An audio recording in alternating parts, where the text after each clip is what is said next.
good morning, everyone. Thank you all again for joining us here this morning.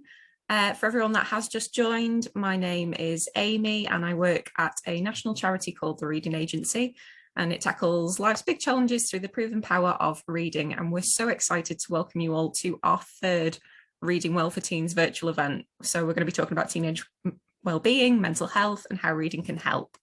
So Reading Well for Teens, for anyone who doesn't know, is a new book list developed by the Reading Agency in partnership with Libraries Connected, which aims to support the mental health and well-being of teenagers, provides information, advice and support to help teens better understand their feelings, handle difficult experiences and boost their confidence. So I'm going to start by introducing you to our host and our two lovely authors this morning, who are going to tell us a little bit more about the books which appear on the new Reading Well for Teens list. So to start with, we've got our host for the morning, which is Dr Clare Etherington. So Claire's been a GP in Northwest London for nearly 40 years. She's a generalist with a focus on women's health and children. She really enjoys seeing people with medically unexplained symptoms, listening to their stories and seeing if together they can work out what's been going on, what they can do to work on to try and improve things. So Claire will be hosting our session this morning. We're also joined by author Emma Goswell, who hosts the Coming Out Stories podcast and has over 20 years broadcasting experience. Emma's co-presented both the breakfast and drive time shows on Gadio, and she's featured on BBC Radio London, BBC Wales, BBC Scotland, BBC 5 Live, all to discuss LGBTQ+ issues, and also presents a weekly show on Virgin Radio Pride. So Emma's going to be telling us a little bit more about her book, Coming Out Stories. She's on it. Fantastic. And our other lovely author is Samuel Pollen. He's a writer based in Salford. His first book, The Year I Didn't Eat, won Lancashire Book of the Year, and which is one of the few book awards that's judged entirely by school children. It's also been chosen by The Telegraph and The Guardian as Best Children's Book of 2019. So Samuel will be talking a little bit more about his book, The Year I Didn't Eat, which also appears on the Reading Well for Teens list. So we're very excited this morning to be joined by all three. We're going to have some time at the end of today's session again for questions and answers. So if anyone would like to ask any of our authors a question, please do pop it in the chat box at the bottom, and we'll try and get through as many of them as we can in the last 15 or so minutes. So without further ado, I'm now going to hand you over to our lovely host, Claire. Thanks, everyone. It's lovely to see so many people. And I worked with the Reading Agency on this collection of books during COVID, and it was probably one of the highlights of my COVID work, which was otherwise really quite tough, and the work we did, the way that we got a pile of teenagers to actually come and help us choose our books was fabulous. I think books can be extraordinarily, and the other resources can be extraordinarily helpful in finding our way around things.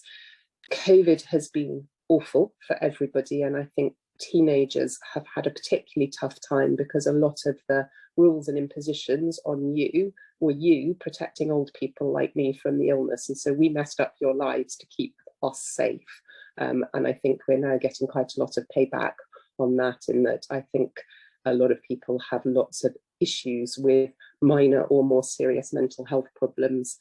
I think it's a real treat to be able to speak to and listen to authors about their own books, because I think you get that extra slant on what they do.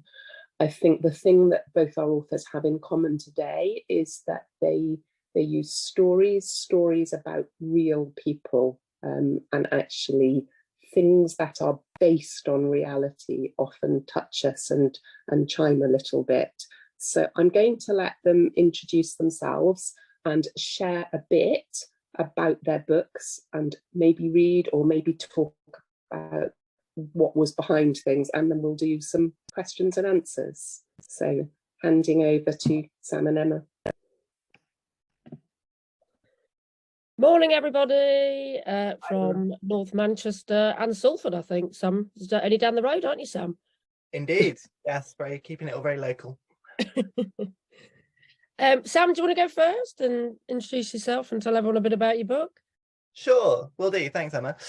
Thanks everyone for joining. Really lovely to be here.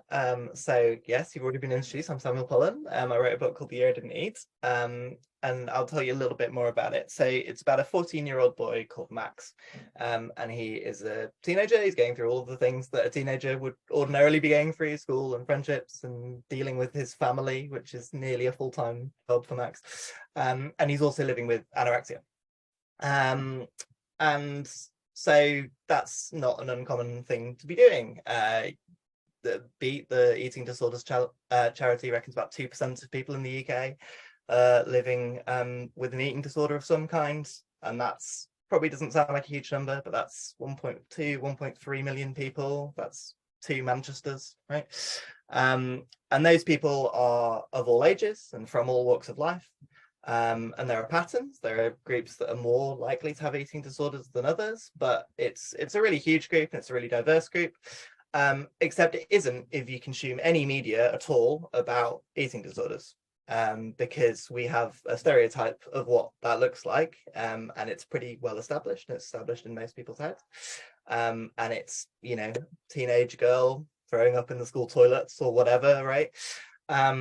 And that's not helpful for other people who have that experience, who don't recognize themselves in that story, but it is also not helpful for people who fit that stereotype, right? Because it becomes something that's dismissed as something that you get over as you get older or whatever.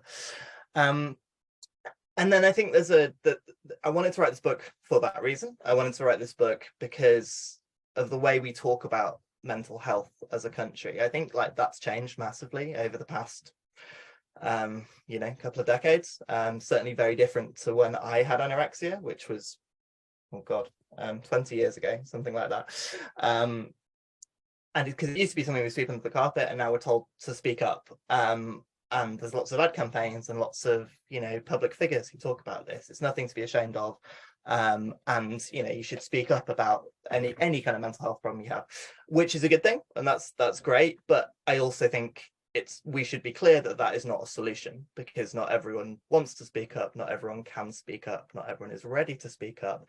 And if you speak up and you feel like no one is listening or no one is understanding, then speaking up isn't actually that helpful. I think that is particularly true of eating disorders. They're seen as a childish mental health problem in some ways, right? Because they disproportionately affect younger people. And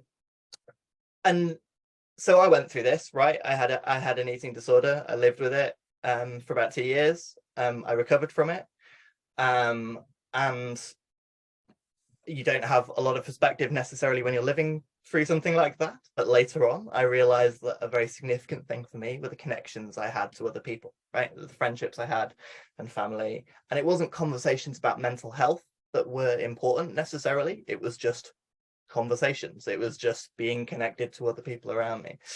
And, even if I didn't necessarily feel that was valuable at the time, it was transformative in terms of me getting through an eating disorder. Most people recover from eating disorders, and that's another thing that is kind of missed in the traditional narrative about eating disorders, is people kind of struggle with it for years, struggle with it for whole life, and their whole lives, and I don't want to dismiss that. That is definitely something that happens, but that is not the predominant experience. So I wrote a book about all of that, right? All of the ways that an eating disorder can cut you off from people, and the way that an eating disorder is boring and everyday and happens around your life. Because I think so many mental health stories focus so much on trying to capture the mental health problem, they don't really give a full picture of like someone's life that is happening around that. And because eating disorders so often happen in younger people, right? Like you're dealing like Max is going through puberty, Max is a teenager, Max is doing all of those things that are a huge challenge in and of themselves. So in terms of what actually happens in the book, Max is living with anorexia at the start of the book. He starts receiving notes from a stranger. He doesn't know who they're coming from. And he starts writing back, right? And that becomes a way to communicate where he isn't visible, where no one can see him, where he doesn't feel self-conscious about it, where he doesn't worry about people who are looking at his body. And that changes everything. That connection that he finds, that he is able to yeah, that connection that he's able to have that wasn't possible before changes everything. So that's what the year I Didn't Eat is about, and that's my intro. Thank you, Sam. I'm going to give that a clap, but that feels like totally wrong thing to do. I don't know. It's really, I'll always accept applause. Amazing stuff. Thank you, Sam. If we move on to you, Emma, and then if this has made you think of some questions, please send some questions in on the chat, and then let's listen to Emma and see what she's saying about hers, and then hopefully we can really give you the opportunity to ask some of the things that have been stimulated about this. Fabulous. Okay. Hello, Emma. Cool. I am Emma Goswell, and yes, this is my book, Coming Out Stories, and I'm down as the editor. I wouldn't say I wrote it, because this does what it says on the tin, really. It is coming out stories from real people who I went out and interviewed. But the story behind it is I came out, probably for you guys, like the equivalent of thousands of years ago. I came out in 1989, which is last century, and things were very, very different. And I spent not a long time in the closet, probably only 9 months, but I think I'd forgotten, the older I got, how traumatic an experience that was, actually, and how isolated I felt. There was a lot of gay men in the media in the 1980s, but there was certainly no women who were gay or out. There was certainly no bisexual people or trans people in the 80s that we knew of. I had no role models, and I felt very lonely. I felt very isolated. I thought that I was a pervert. I thought there was something wrong with me. I thought it was something that I could definitely not tell, the fact that I'd fallen in love with a woman. And I kept that secret for only 9 months before it came out, which is not a long time. And I think over the years, I'd forgotten quite what an impact it had had on my mental health at the time, actually. And I just got on with life, really. And it was only in about 2017, when I'd just ended my longest ever relationship. I was with my last girlfriend for 9 years. I was in quite a low place. I was sofa surfing for ages. I was just living in different people's houses. And I was living with my friend Sam, who was with her family, with her husband and kids. And she said, Emma, I think you should do a podcast where you collect other people's coming out stories, and you tell your coming out story, and we hear what those experiences were like. And because I'm so ignorant, I literally turned around to her and said, oh, Sam, no one's interested in my coming out story. No, it's 2017. It doesn't really matter when people come out as gay, does it? Well, how wrong was I? Absolutely ignorant, because people are still going through very traumatic times, let me tell you, just to come out as LGBT or Q in 2022. So we started collecting these stories in 2017. I'm based in Manchester. So to begin with, I was predominantly talking to people in Manchester, and we've had a very successful podcast for over 4 years now. And I was very adamant that what I wanted to do with collecting these stories was get a broader scope as possible. So I didn't want to just talk to anyone of a certain age or a certain gender, I wanted across the board: Black, white, Asian people, old people, younger people, non-binary people, trans people from all over the world. And actually, what happened in the pandemic was, in a way, it made the podcast more interesting, because I was no longer just, hopping off on the tram to Salford to interview somebody. I was, getting online and interviewing a trans man in Florida, or interviewing gay people in India, or, gay people in Barbados, or all over the world, and speaking to people who were telling their stories. And then what happened a couple of years after we started it was we actually got approached by a publisher, which we thought was a scam, because we thought nobody gets approached by a publisher and gets offered a book deal. But they did, and it was a brilliant publishers, JKP, Jessica Kingsley, they do a lot of LGBT books, which are brilliant. And what they wanted to do was have a collection of real people's coming out stories. And basically, they very quickly realized that we had done all the work for them already, because I'd spent the last 3 years literally traveling around the world and interviewing LGBTQ people of all ages and genders and nationalities. So I'd already done all the legwork for them. So then, essentially, all Sam and I had to do, down as editors, was pick off, in the end, 27 favourite stories of real people's experiences and turn their real words in an interview into something that was readable through using some clever technology and then having to rewrite stuff so that people's sentences made sense. I wrote an intro.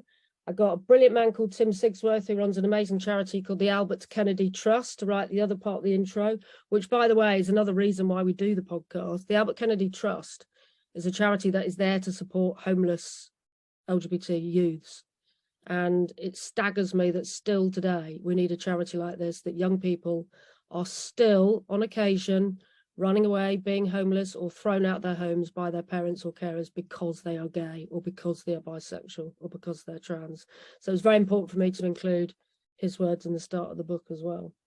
And I've just been blown away by the response that we've had to the book and the response that we've had to the podcast of people just saying, whether it's people who are LGBT themselves who haven't yet come out, just to give them inspiration or guidance.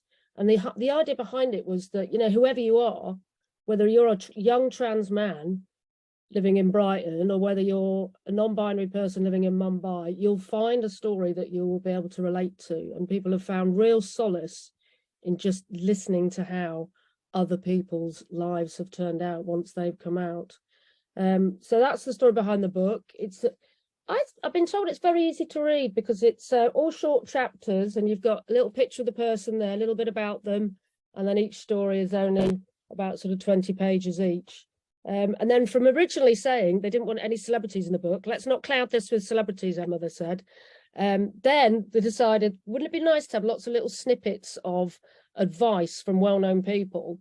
So in between each chapter, there are snippets of words of advice from people like Peter Tatchell, the LGBT rights campaigner, Michael Cashman, who set up Stonewall. Then I've got singer-songwriters like Heather Peace, Lucy Spraggan. I've got comedians like James Barr and Joseph Lysett, who have also just written a few words in between the chapters just to give their advice on what it was like for coming out. So what I might do then is just read, is there still time, I'll just read a couple of pages. Is that all right, guys? And then I want to read a couple of snippets of advice because they're just a couple of sentences and some of them are poignant and some of them are very funny as well. So I will start. Now I took my pen out, which was actually keeping my page, so that was very clever, with Oscar's story. So there you go, you can see a little picture of Oscar, what he looks like there. He works as a tram driver in Manchester and he actually drove me home the other night. That's just a little bit about Oscar. So the bit in bold here says, this is just a little snippet of his story. I take the view with my trans identity that unless you're going to get into my pants, I'm not really interested in coming out to you. Then this is a bit about Oscar. Oscar grew up in Trinidad and identifies as trans masculine, but non-binary. In terms of his sexuality, he identifies as pansexual. He struggled with drug addiction, homelessness, and mental health problems after suppressing the urge to transition for 20 years. So this is this. I'm just going to read the start of his story. You can go and read it at your own pace later. How I identify is constantly evolving. At the moment, I identify as transmasculine, non-binary. Sexuality-wise, I pretty much identify as pansexual.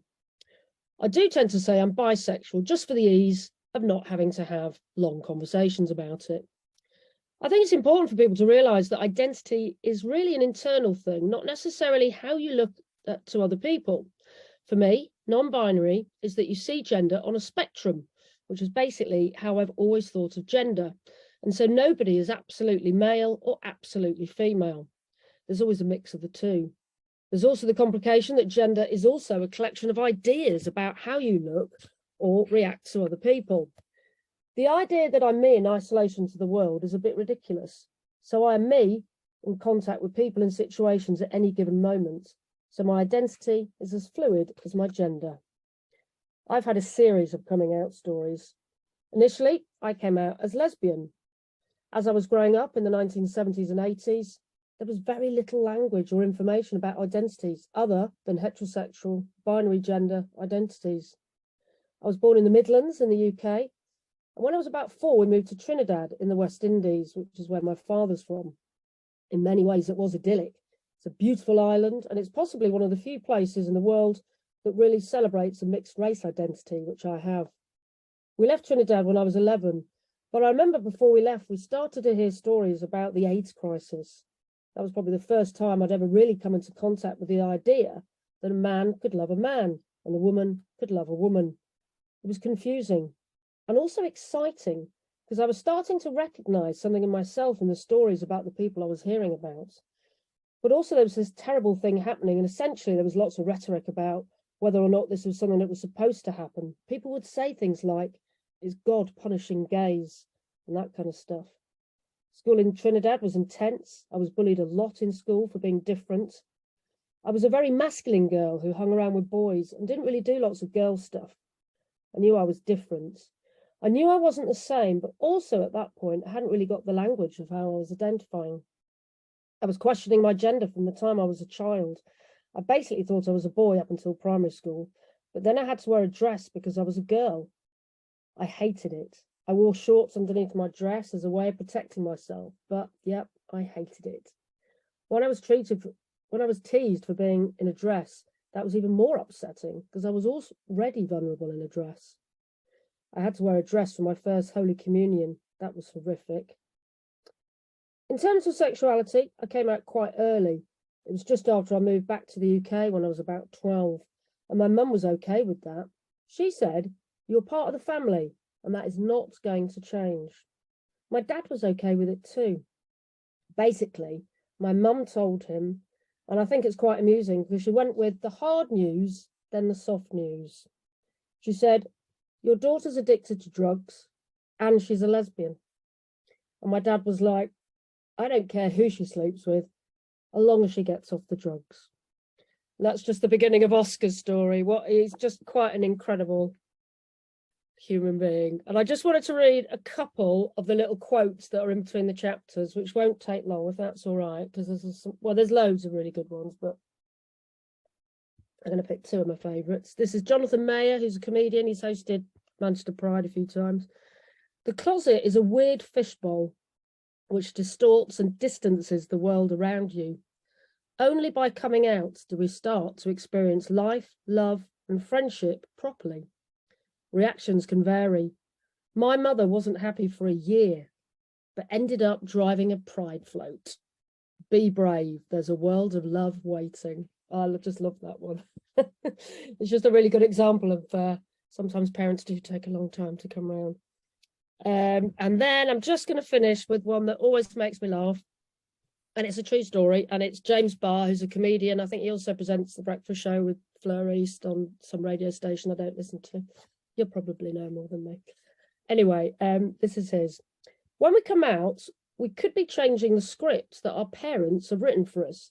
Sometimes it's okay to give them time. I did the total opposite. When my mum asked me to keep my voice down in case the neighbours heard, I screamed, 'I'm gay!' out of an open window." True story. So there you go. Just a couple of snippets and a little bit of a chapter from Oscar from Coming Out Stories. There you go.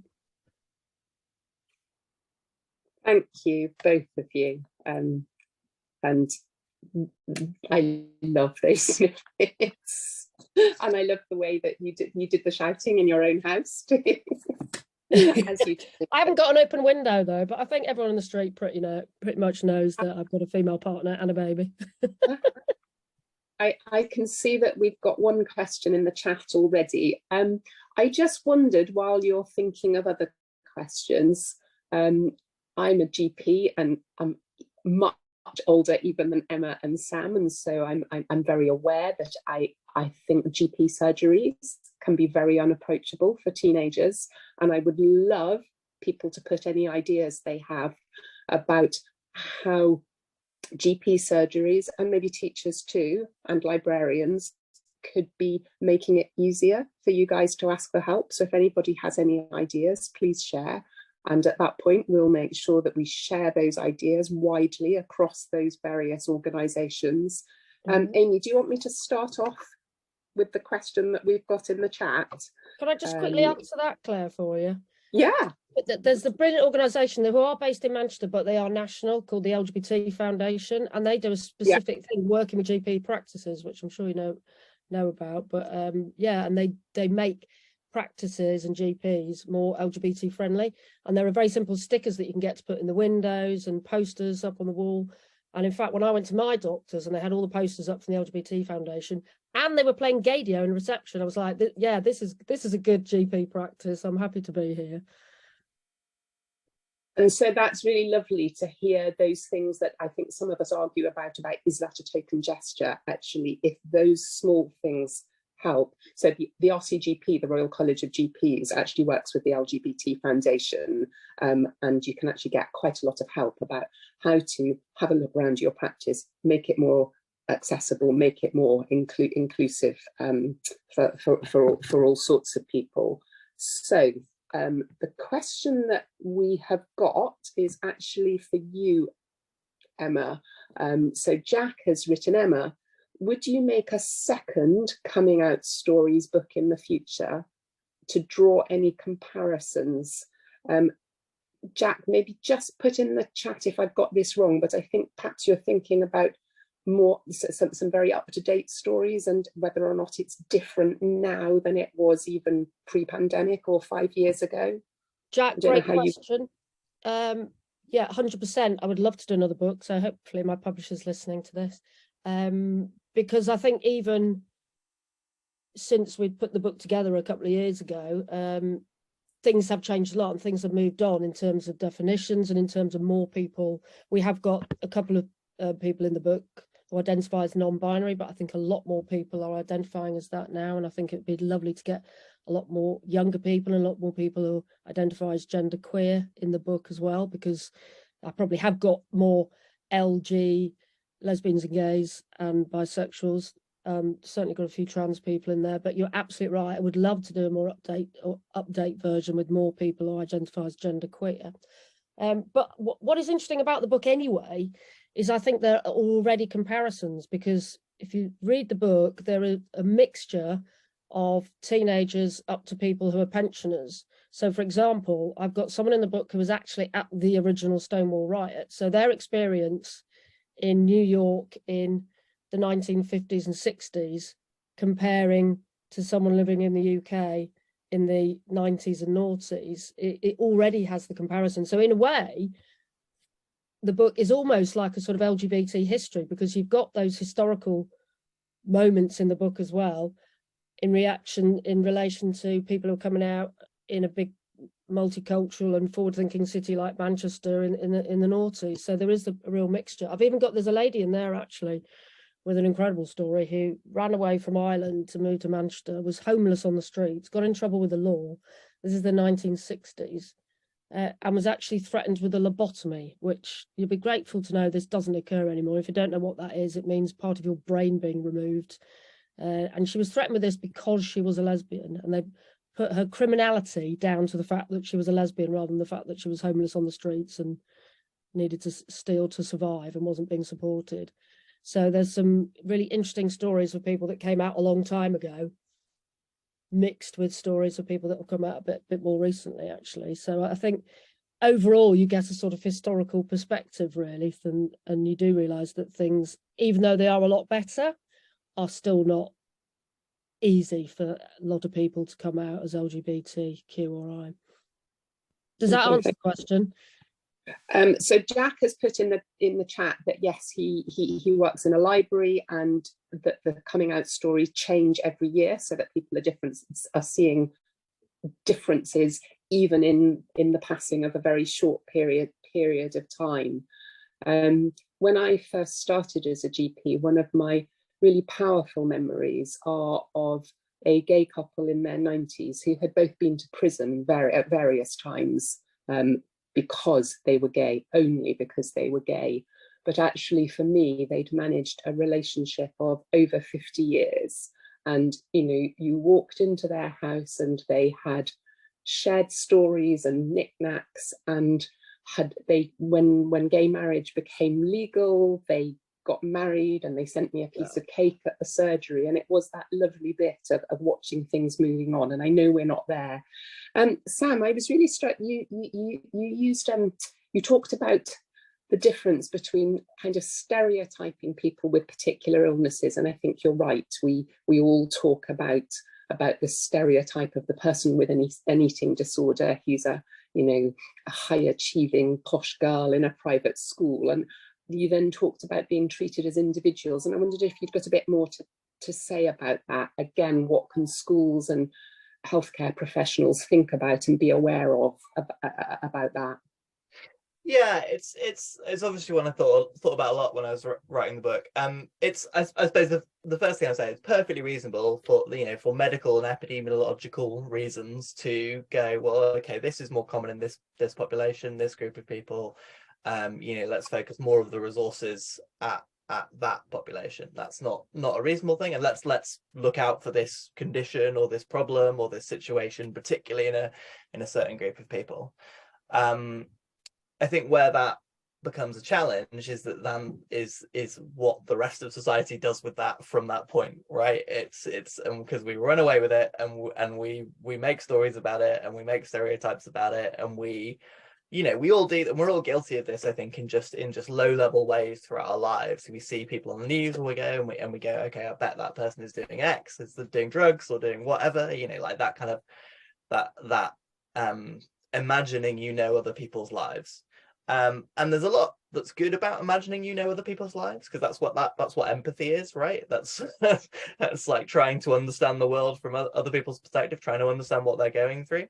It's when that's a judgmental thing or a dismissive thing that can be a problem. So that's one thing, I think, for and I think, if you talk about the kind of the biggest population of people who have eating disorders, which is older teenage / young adult women, I think that's a big problem in the way that we approach eating disorders. Is it's kind of dismissed as something you grow out of, or something you're going to get over, right? And that is not helpful for that population. But also there is this wider corpus of people who are from all walks of life, are all ages, and they feel left out. When I was going through an eating disorder, right, like I struggled with the eating disorder itself, and I also struggled with the fact that this was something that I wasn't supposed to have and wasn't supposed to be a problem for me. It wasn't something that was that's we're talking a lot about gender here, right? But like traditional gender stereotypes definitely play on your mind when you are a teenager, and when you're trying to kind of grapple with this stuff. You're just you've just entered puberty, you're just figuring out like who you are, what how you want to be, and that is like a problem. That is something that is a barrier. It's a barrier to you accessing help. It's a barrier to you talking about what you're going through. It's a barrier. There's depends on the situation and kind of age group and whatever, but there are support groups and there are resources, and they are set up for a default person, and that can be a really alienating thing if you are not that default person. And I think the other thing I'd say there, right, is I think this is partly an eating disorder thing, but also just a teenager thing, and possibly also just a human being thing, is no one quite feels like they're the default person. So if you aim things too clearly at one group and say this is for this people, everyone goes, oh well, that's not quite me, because actually my name is different, or I don't go to that. Like people are very easy at making themselves an out group, particularly when they're going through a mental health problem, particularly when they feel awkward or anxious or reticent about seeking help. So like we have to be really careful about being welcoming and about giving people multiple routes in. I think that's a big part of it, right? Is that people are different, and the way people feel comfortable getting help and talking to people and opening up about something is different, and we can't say this is the right way of doing it, because there is no right way of doing it. That was a bit of a ramble, but hopefully that was somewhat Gosh, Sam, I wish I could bottle that last bit you said. In fact, I'm going to ask the reading agency if we could maybe have that tiny bit for teaching all doctors, that bit about it is so important that we listen to people as humans. You use the word humans. Doctors, and I'm sure teachers do the same, talk all the time about about listening to individuals, and actually it is our job to change the way we listen to match you, not your job to change your problem to fit into our little patterns. So thank you. I wonder, for both of you, you've both talked about, you know, the problems of secrets, the problems of being different, the courage it takes to come and talk to people. I wonder if you were able to go back to your teenage self, or the age where you started seeing things, what would you say in that letter to them? What little bit of advice would you give from your position now?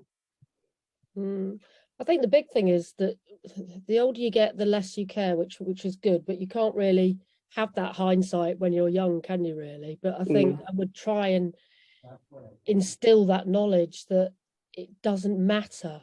It really doesn't matter what other people think. I mean, we all crave the love and care from our parents, don't we?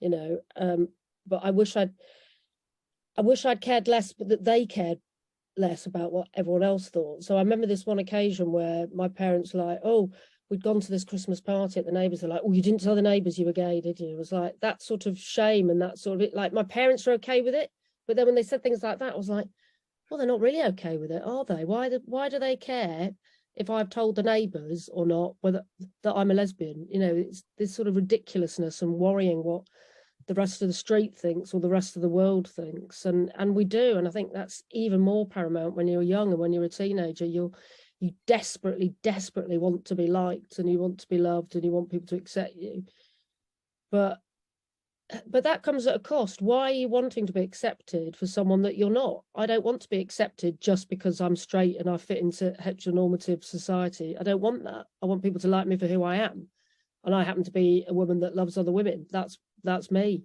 And I wish I'd gone back and told myself not to care so much about what other people thought, but it's very, very difficult to do when you're in it and when you're discovering your sexuality or maybe your gender identity. It is very difficult. But that'd be the main advice, I think. Just stop worrying so much about what other people think.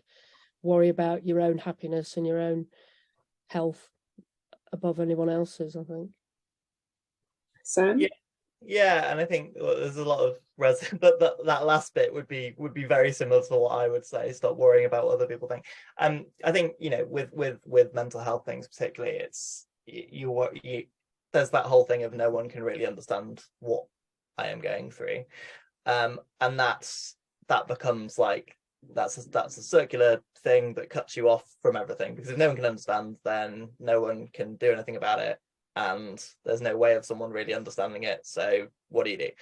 And one thing I try and play out in the book, and it's kind of a big theme of the book actually, is people don't necessarily need to understand you and understand the fullness of your experience and understand everything you're going through to help you. People can.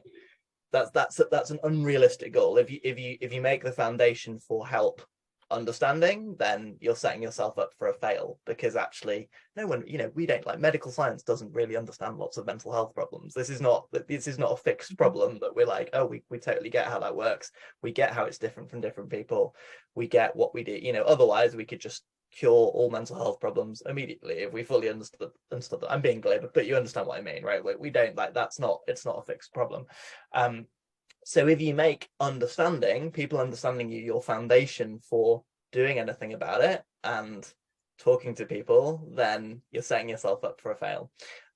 So that would be the big piece of advice for me, or past me, for someone going through this, is people aren't going to understand it. That's okay, but they can still help you, and their help is still given with love and openness, and is something that as far as it is possible for you to accept, you should accept. Can I add one as well, Claire? Of course. No, I just think, because, you know, the thing about a lot of what LGBT people go through is this whole concept of shame, because we've all felt this awful shame at some point, whether it's even fleetingly or whether it's so bad that, you know, I've spoken to many people who've self-harmed, or you've gone through terrible addiction problems and awful experiences because of the shame that they feel, you know, and that's why we need the pride. And, you know, if I could go back, I would say, this shame that you're feeling now, is going to 100% turn around, and you will feel proud. And actually, I mean, a lot of LGBT people will say the fact that I'm gay is just a small part of my life. It's not hugely all encompassing, but I'm so proud to be gay, and I've gone on to make a life almost out of being proud and out of being gay. You know, I've gone on to work for gay radio station. I've gone on to, you know, speak publicly about LGBT issues. I've taken part in pride events all over the world, and it has become a big part of who I am. And it's opened my eyes and my life up to so many opportunities, because I embraced who I was, finally, to meeting so many amazing people across the world and having so many opportunities because I'm happy to be me. So forget the shame. And once you learn to embrace being proud about your sexuality or gender, it can open so many doors and so many opportunities for you. Thank you. So I met you both earlier in the week, and I'd obviously previously read and thought about both your books. And the thing I was really struck by earlier in the week was your you both used the word love, and I think both of you are very much talking about finding love for yourself and belief in yourself and pride in yourself, and then using that as the stepping stone to move on to find other people who love and like you, your own family, and the new families you create as you get older. I was kind of wondering, you talked about why you wrote your books and things. I was wondering what books meant to you, what reading meant to you, you know, when you were going through all of this, and was it helpful to you at the time, and what do you think about it as a resource for teenagers at the minute? Quite a big question. Take one if you like. Just very quickly, when I think about it, I wish there'd been more books around, and I wish there'd been my book around when I was younger, actually, because I remember when I realised that I was a lesbian as a teenager, I decided that the only thing that I could find to read was Radcliffe Hall, The Well of Loneliness. Oh my God. Yeah. Well, I don't think I ever finished it. I'm not a very fast reader, to be honest. I don't think it was particularly helpful to me, and it's, you know, set in a completely different century with things that I couldn't relate to at all. So just very quickly off the top of my head, I just wanted to say that I just wish there had been more around to read in the 1980s, because there really wasn't. Or if there was, I was not signposted to it, and I sadly needed stuff to read, which I just couldn't find. Yeah, I think it's a tricky one. I certainly, when I was going through an eating disorder, I did not read any books particularly about eating disorder, possibly kind of medical ones, but nothing that was sort of telling stories that I could relate to. I don't know if that was my lack of interest or the lack of availability, probably a bit of both, because there wasn't so much of that when I was going through it.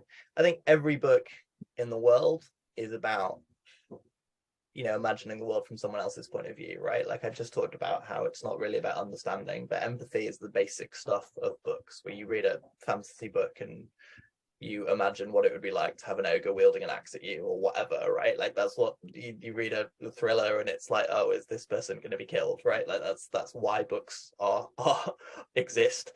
And I think that is, you know, when you talk about applying that to situations that you are living through and trying to deal with, that's hugely valuable. But I would also say that books can also just be escapism. So a lot of the books that, you know, I was a real science kid, loved books about frogs and, you know, mammoths and things like that.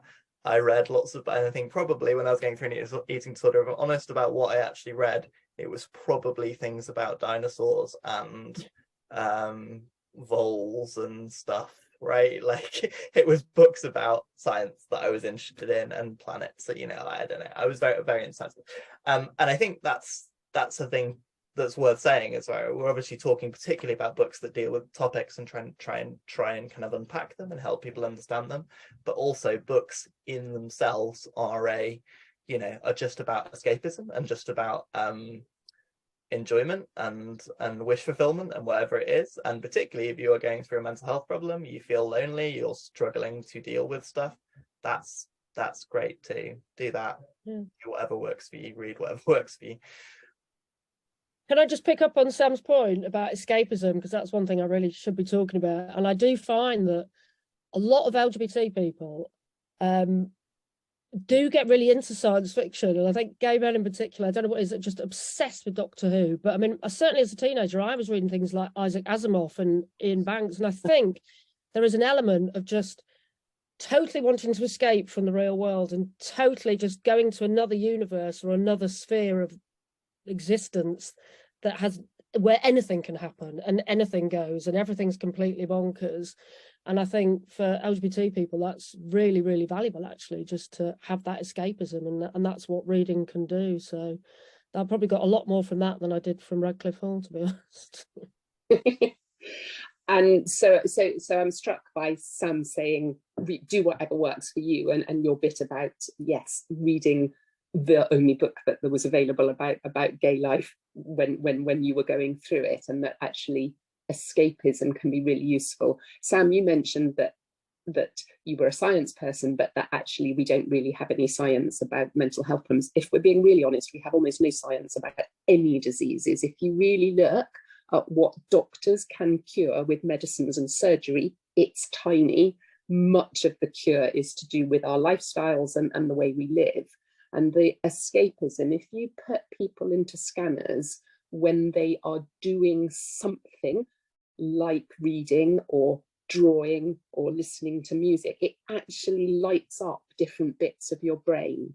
If you look at people who are tiny, babies who are having very terrible childhoods, those bits of their brain don't work properly if you put them in scanners because they've never been given it. And so I guess then there's the why are good books good for mental health. Books and other forms of escaping really genuinely probably change chemicals and pathways in our brain in a way that we don't understand. So when you go off and see your doctor or your teacher or talk about things, they probably know more science about it than you do. You are the expert on you, and being given some advice but not being bullied into doing what works for you is probably the best bit of it. So are we sitting on any more? I'm just conscious of time, Amy. Are we sitting on any more questions in the text?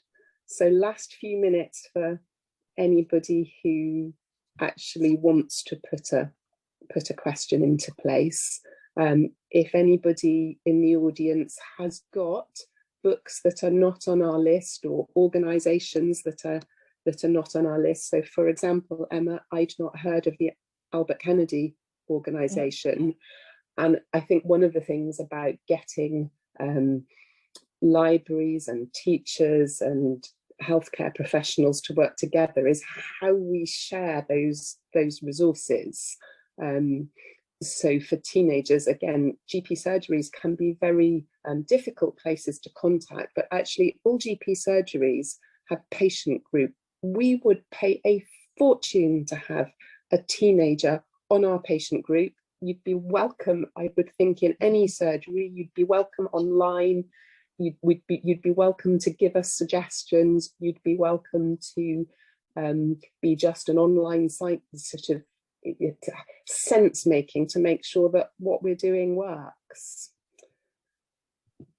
So in the last few minutes, Emma, Sam, this was your opportunity to talk about the things that you're passionate about, your books, what you were trying to get across. Are there things that we've not asked you and messages that you haven't been given the opportunity to share?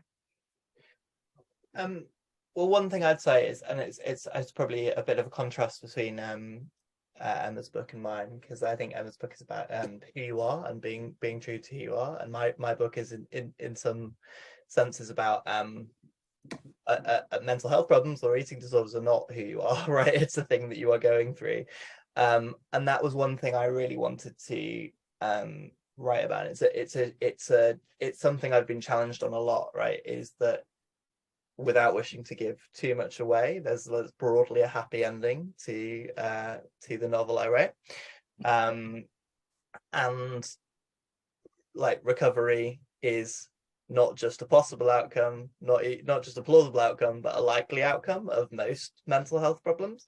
And I think I wanted to write that into my book because that is something that felt unimaginable to me, right, when I was going through it, because I think with mental health there's a very insidious thing of feeling that this is you, this is part of your personality, this is integral to who you are. And particularly because, right, eating disorders often emerge, right, when people are going through puberty, when people are going through a lot of transition. So you have this sense of settling into your adult self. And part of it's an eating disorder. Surprise. And that isn't true, right? That's not true. And I don't want to dismiss the fact that some people struggle for a long time with eating disorders, but I would still argue that even in those cases, the eating disorder is not integral to the person that they are. So that's one message that I really wanted to get across in my book, is that this isn't going to be a picnic, this isn't going to be easy, but recovery happens every day and is the normal experience for most people who go through all kinds of mental health problems. And I think to echo that as well, I think there's a similar message running through my book as well, in that it's a very simple message, and it does get better, you know, in the same way that Sam talked about recovery. It's not about recovery. We know that LGBT people aren't ill. It's the way that society judges them that makes them feel like they're wrong or misplaced. But I mean, I've spoken to people in the book who have had terrible experiences. I'm thinking about Enoch, who's I mean, you think it might be bad here, it's even worse in America. It's not really the land of the free. Enoch was thrown out of his entire family, who were all Baptist preachers, I think. So even his brothers and sisters don't talk to him at all anymore. He is totally rejected from the family for being gay. That's it. Then went to university, get this, and was thrown out of university for being gay, because that is legal in America. Terrible time he's had. But he is living his best life in West Hollywood. Is just the most fabulous, life-loving gay man. And he's done, which a lot of LGBT people have done. They've moved to the city, they've found their tribe, they have their own alternative family. You know, it's something that Armistead Maupin writes about, which is, he's written a whole book called The Logical Family. So it's not necessarily, you know, if the worst case scenario happens, and for 99% of people this will not happen to, but if the worst case scenario happens and you do get rejected by your family, you find your own logical family. And, you know, there's smaller examples of things getting better. That's a big dramatic one.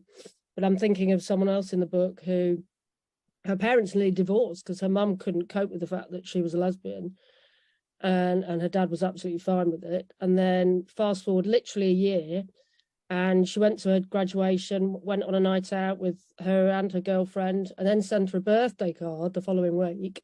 And it had a picture of a rainbow on it, because she said, "This reminded me of you and your community, and I'm so proud of you." And, you know, it took a year for that mother to come round, but there are just so many examples in the book of the fact that it does get better. And for some parents or carers or family, it might take a week or a month, or in that case, it took a year. But people come round, and people's lives, in every single study or every single person I've spoken to, and I've spoken to over 100 LGBT people now, there's 27 in the book, but I've interviewed over 100, every single person's life has got better eventually after coming out.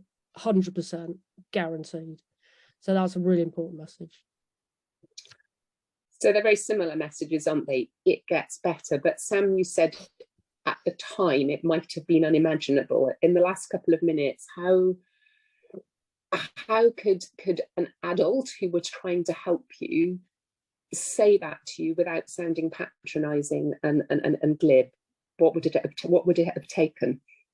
Yeah, it's a really good question. Well, firstly, actually, I just want to pick up on something that someone mentioned in the chat. Shanaz was talking about, you know, that these books are kind of aimed at people who are going through these things, but are also, it's really important that other people read them, because that's, you know, encouraging that idea of empathy, encouraging that greater understanding across people, is really valuable. And certainly some of the feedback I've got on my book is, you know, from people who have friends who've been through eating disorders, have family members who've been through eating disorders, and that's been a really lovely thing to hear, right? That's bringing people in and kind of shining a bit of a light. So the question, yeah, so so I think the thing for me is that it's so hard to talk to someone about an eating disorder if they're going through an eating disorder.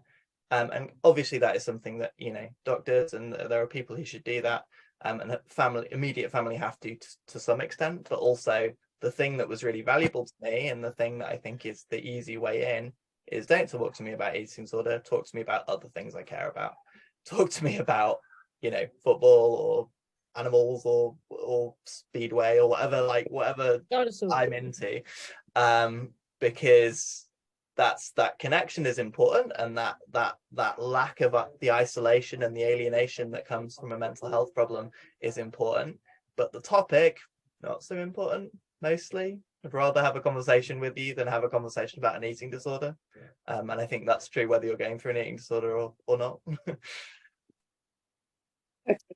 Thank you. 2 minutes left. Answer to Jack in the question: to join the patient group, contact your practice manager. You might need to drop a written piece of paper into the surgery. It's very difficult to contact surgeries at the minute. And if that doesn't work, there is a National Association of Patient Groups, and they would equally love input. Thank you so much, you two. As I said at the beginning, having real people talk about real things has a great deal of power. Reading your books made one level of impact, but hearing your stories behind it. Amy, do we have anything that we need to get across as a message, or can we let Sam and Emma have the last words? And we can do a quick couple of words from Sam and Emma before we go. Just a quick one to say thank you to everyone for coming this morning. If anyone wants to find out more about Reading Well for Teens, you can head over to the Reading Well website, where there's the full list of all the books on there, and you can access any of the books for free from your local public library. So thank you, everyone. And over to, we'll go with Sam first and then Emma. Thank you, Amy. Yeah, well, thank you, everyone. Thank you to Emma and Claire and the Reading Agency for organising this, and for all of you being here. I think that there's that Groucho Marx thing about not wanting to be a club that would have you as a member. This is like the opposite thing of the fact that you are here suggests you are good people who are engaged in these topics, and these are hard things to deal with and talk about, and encourage people to, you know, have a broader perspective on. So thank you very much for spending the time today. It means a lot to me, and yeah, it's been brilliant. Yeah, and I just want to really just say thank you so much for asking me. It's a massive privilege to be able to talk about the book and to see that people are engaging with it, and I just feel very privileged to have been able to put it together, really. And quickly to Caroline, thank you on the chat for your kind words. And yes, I'm more than happy to go to libraries if it's a reasonable travel distance. Do get in contact. I'm at Emma Goswell on Twitter, or you can contact me through the Reading Agency as well. And I'd love to do more talks at LGBT groups or libraries, or anywhere that people love me, really. I'm happy to talk. So thank you all for giving me the opportunity, and have a wonderful rest of your day.